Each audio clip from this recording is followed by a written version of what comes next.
and then also the fact that it's inspired by a true story and a really, really interesting true story. So I used that to kind of get this started. So then I wrote the whole screenplay, and and that was while I was living in the U.S. I wrote the screenplay while I was living in the U.S. So what is the difference? Like, how did the story change between the novel and the screenplay?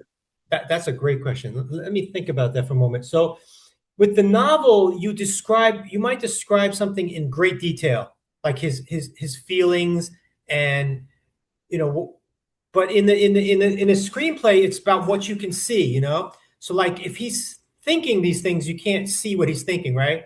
So it has to be visual. So there's dialogue and stuff, and you can explain his emotions, but it's kind of simple, like simplified. Where in the novel, it'll go into some great detail. But also, what I learned once I hooked up with the director producer, his name's Asif Pervez. He has a small movie, like kind of like a small production company called Color Frame Studio, and he's out in actually UK.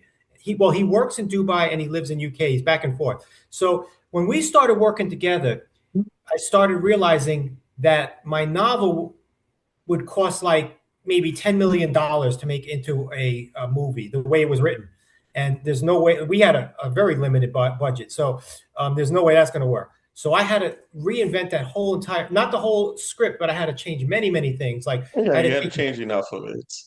Yeah, there was like, I mean, there was chapters where he travels to New York City in the '80s, and he goes to a disco, and all these things that like, and he's having daydreams, and there's like Vietnam cop, airplane, helicopters, Helicopters. yeah, and the first scene of the novel starts off with a daydream. So the guy's like he's going through a field and he's going to do one of his crimes, or he's just sneaking around like looking through homes and stuff. And while he's going through this field at nighttime, this empty field, he has this like daydream where he's a Vietnam vet, and he sneaks into a hut, and he rapes this Vietnam woman, and he's like, and there's all kind of hell going on. This is the first scene of the novel.